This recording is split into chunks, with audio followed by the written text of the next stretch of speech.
అందరికీ good morning. ఈరోజు నేను ఇంట్లో ఏమేం పనులు చేశానని ఒక చిన్న వ్లాగ్ చేద్దామని అనిపించింది. అందుకే లేవగానే వీడియో షూట్ చేయడం మొదలుపెట్టినా. అయితే సరిగ్గా రాలేదు. అయినా లేస్తానే మనందరం చేసే పని ఏంటి అంటే చీపురు తీసుకొని ఊడవడము. నేను కూడా ఏం చేశానంటే మొత్తము ఊడ్చేసాను. రేపు ఎక్కడికి వెళ్ళేది లేదు కదా అని ఏం చేశానంటే నైట్ కూడా బాసన్లు కడగలేదన్నమాట. అవి అలానే సింక్లో ఉన్నాయి. 2-3 రోజుల బట్టలు కూడా ఉన్నాయి. మామూలుగా అయితే వారానికి ఒకసారి లేదా 3-4 డేస్కి ఒకసారి ఉతుకుతాను. కానీ 3 డేస్ బట్టలు ఉన్నాయి ఇక్కడైతే. అందుకే ఇంట్లో పని చేసే వాళ్ళకి ముందు బట్టలు నానుతాయి అన్నట్టు సర్ఫ్ వేసేసి నానబెడుతున్నా. నేను చేతనే ఉతుకుతాను. నాకైతే వాషింగ్ మిషన్ ఇలాంటివి ఏమీ లేవన్నమాట. ఇవి 3 డేస్ బట్టలు అన్నీ ఇప్పి బుట్టకి వేసి పెడతామన్నమాట.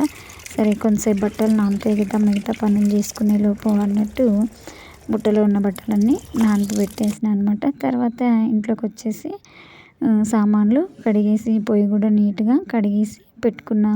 అవి ఇంకా సర్దాల్సి ఉంది.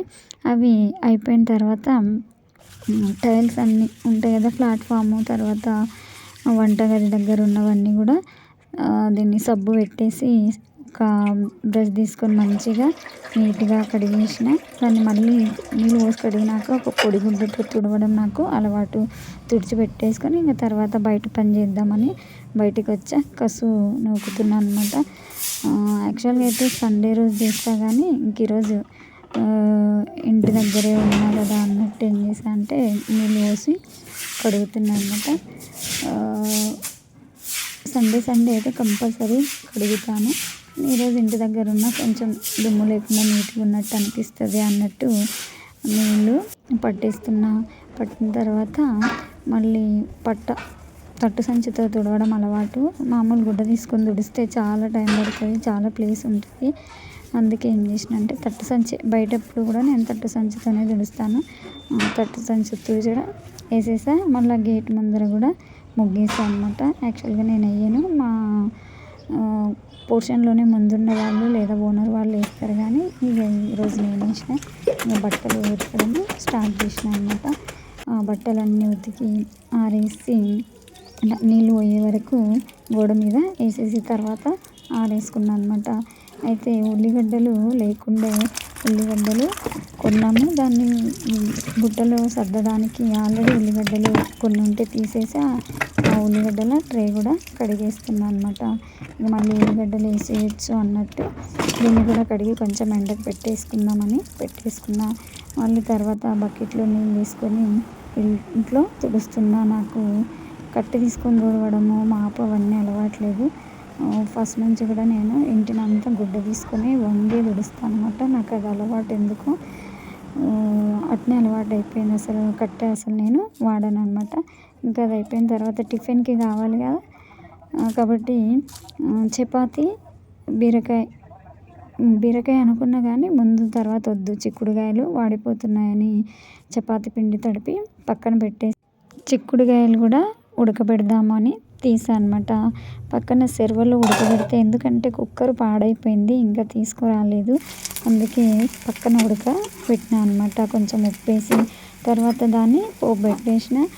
మా ఇంట్లో వాళ్ళు తింటామంటే వాళ్ళకి చపాతీ కర్రీ చేసి ఇచ్చేసి మిగతా పని చేసుకోవచ్చని అది చేసి పక్కన పెట్టేసిన. వాళ్ళు తినమని చెప్పేసి నేను ఇంకో పని దగ్గరికి వెళ్ళా.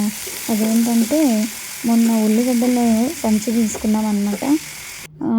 ముగ్గురం కలిసి తీసుకున్నాం. కొంచెం ఉల్లిగడ్డ బాగాలేదు కానీ అందరికీ ఉల్లిగడ్డ ఎక్కువ పడుతుంది, తొందరగా అయిపోతున్నాయి. సరే ముగ్గురం కలిసి కదా ఎక్కువ రోజులు ఉండవులే అన్నట్టు ఒక ప్యాకెట్ అయితే 46 కేజీలు 600 రూపాయలని తీసుకొని ఇక క్లీన్ చేసే పని నేనే పెట్టుకున్నాను అనమాట. ఉల్లిగడ్డ పొట్టు అవన్నీ తీసేసి సర్దేసుకుంటే సరిపోతుందిలే అన్నట్టు దీన్ని ఓపెన్ చేస్తున్నా. కొంచెం మొత్తం అంతా నేనే క్లీన్ చేసి ఎవరికి ఎన్ని వస్తాయి అన్నీ కూడా సర్దిచ్చేసిన అనమాట. ముగ్గురం వేసేసుకున్నాము. ఇక ఆ పని చాలాసేపే అయ్యింది. చిన్నవి పెద్దవి ఇట్లా గడ్డలన్నీ కూడా వేట్ చేసి ఎవరికి వాళ్ళకి పెట్టేసిన అనమాట. తర్వాత ఆలుగడ్డ చిప్స్ చేసుకుందామని చాలా రోజులు అనుకోబట్టి ఒక 3 కిలోల ఆలుగడ్డలు తీసుకొని వచ్చా. కొంచెం తక్కువ ధరకే ఇచ్చారు. 50 రూపీస్కి 3 కిలోస్ ఇచ్చారు. నేను చిప్స్ అప్పుడప్పుడు బయటికి వచ్చినాక తిందాం అనిపిస్తుంది అన్నట్టు చిప్స్ చేద్దామని చేస్తున్నా. ఇలా చిప్స్ వేసుకున్న తర్వాత వేడి నీళ్ళు కాంచి అందులో మనం కట్ చేసుకున్న చిప్స్ వేయాలి. కొంచెం తగినంత ఉప్పు వేసుకొని కొంచెం ఉడుకుబట్టిన తర్వాత మనం దాన్ని వంపేసుకొని ఇలా ఒకదానికొకటి అంటకుండా పెట్టుకుంటే సరిపోతుందన్నమాట. ఇది మధ్యాహ్నం వరకు అయిందనమాట. ఇంక తర్వాత ఏం జరిగిందో ఇంకో దాంట్లో